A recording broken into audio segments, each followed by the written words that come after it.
Hey everyone, my name is Catalyst. Welcome back to the channel. I hope you all are doing well. For today's video, I wanted to talk about 5 changes that I think would improve the core gameplay loop of Battlefield 2042 instantly if they were to happen. Now, we all know that Battlefield 2042 could use a lot of changes that would make the game better, but in my opinion, these are the changes that I think would have the biggest impact if they entered the game tomorrow in some surprise mega patch by DICE. These things range from legacy features to core gameplay design decisions and are in no particular order, so with that all being said, let's go ahead and get into it. Starting off with the big one, Battlefield 2042 absolutely needs a server browser, and at this point, I would say that this falls more under the category of being a needed quality of life feature rather than a forgotten legacy feature. It's not anything new to say that the game needs a server browser. Most fans have been clamoring for that since the launch of the game, but as 2042 continues to die a slow and painful death, the problems with the new matchmaking system are becoming more prevalent and annoying. AI lobbies are becoming more and more consistent, with players getting dropped from matches inexplicably, and games not filling with real players, even with crossplay turned on and at peak gaming hours. It also doesn't help knowing that a server browser is possible, as we have one in Portal mode, but for whatever reason, DICE refuses to include that in all-out warfare matchmaking. Whether it's a technical issue, or simply because there is some soft EOM matchmaking that they don't want to interrupt, or for some other hidden EA company reason, I don't really know. But what I do know is that currently searching for games in 2042 can be painful if you get stuck playing the same maps over and over again, and you have to constantly re-queue so you don't get sent into the game that you are trying to avoid. For example, I absolutely despise playing Hourglass Breakthrough on defense. If I don't want to play that, I'm gonna have to sit there and pray that there is another compatible lobby available for me while the game keeps trying to shove me into that lobby that is on the Hourglass defense, and on the rare occasion, the game will also try and queue you without you even wanting to queue. I have left lobbies to go and do some laundry or something, and will find myself loaded into an orbital without me even pressing a single button.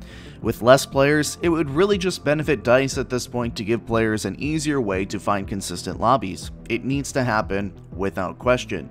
Moving on to something smaller and a little bit controversial, I talked about this a little bit in the McKay guide video, but I would really like to see a rework of McKay.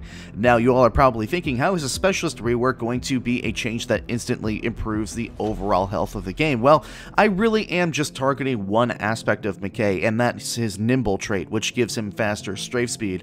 I would like to see this trait reworked in such a way that the movement speed buff that he gets is applied to all other specialists in the game as well. As someone who has invested a lot of time in playing all the specialists to make guide videos for them, you really begin to notice how much of a difference the strafe speed difference is with McKay, and as a result, the game just feels kind of clunky and sluggish in gunfights if you're not using him. Not to mention that the strafe speed buff is extremely strong in its own right, and a lot of players really have no reason to use another specialist for this reason.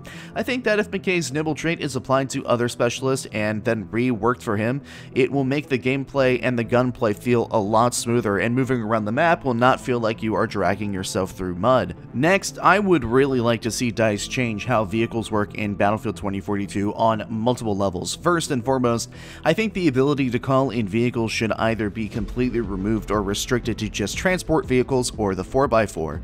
This feature has become very abusable in the current iteration of the game, as players are able to call in tanks and armored vehicles in areas that they realistically should not be able to, and it has a very negative impact on gameplay.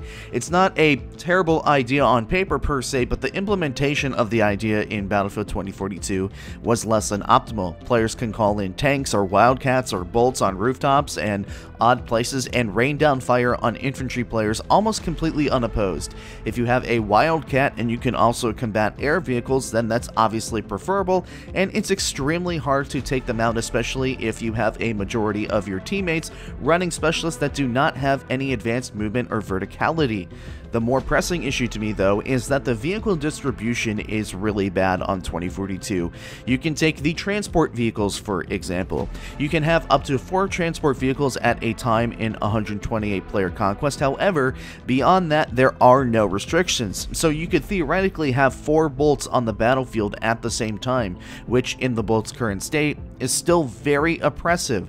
There should be limits on how many of each specific vehicle you can have on the battlefield beyond the already set limit of vehicle types. So to continue with the example, instead of being able to have a maximum of 4 vehicles in any combination, there should be a limit of 4 transport vehicles, but also only having 2 of those being able to be bolts at a time.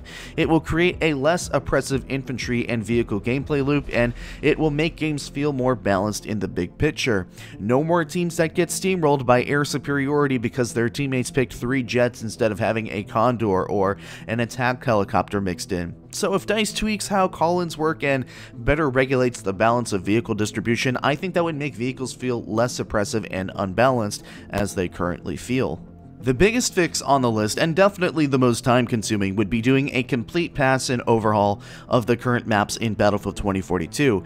The maps in 2042 are not good. They are too open due to being designed for 128 players. There is not enough cover, and the layouts seem relatively plain and disinteresting. The maps also don't really seem to fit the tone of the game, seeing as these landscapes have been relatively untouched in an ongoing war during an economic crisis. I think it would go a long way if DICE went map by map and overhauled each map to better fit the lore of Battlefield 2042.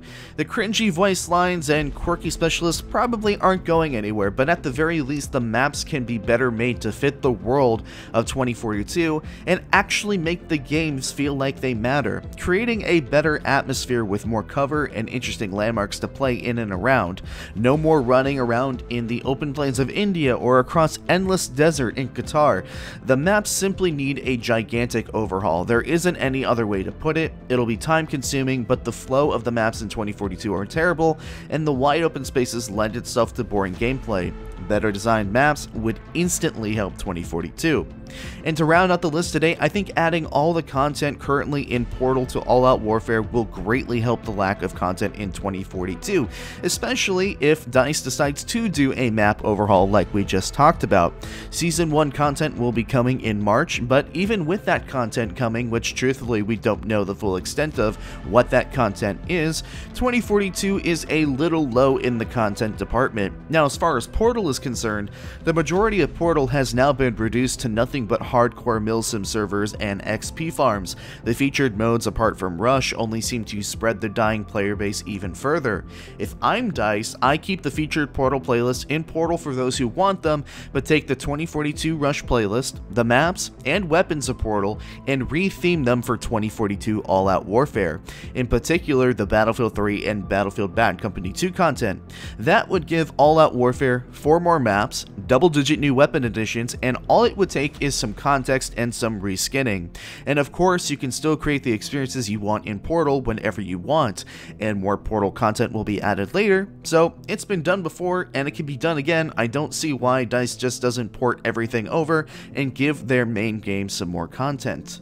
There is also the question of whether Battlefield 2042 goes free to play. Of course, the current rumors are that Portal is going to be offered as a free-to-play selection by EA, so if that is the case and DICE still wants to port their content from Portal over to All Out Warfare, I think that would actually provide nice incentive for those that enjoy the free-to-play content to buy the rest of the game if more of the content that they have in Portal is also included in the final version, but with upgrades, more weapons to run, and more places to use them in.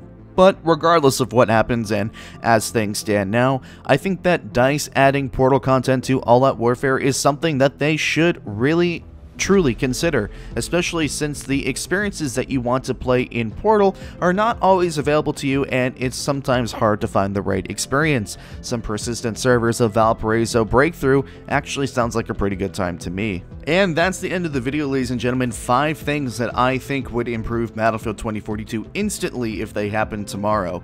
If you enjoyed the video, drop a like and leave a comment. If you made it to the end of the video, it helps me tremendously in the algorithm. If you enjoyed it just that much, you should consider subscribing, as I will be making 2042 content like this moving forward. I try to stream 4 nights a week, Monday, Wednesday, Friday, and Sunday on my Twitch at 8:30 p.m. Eastern Standard Time.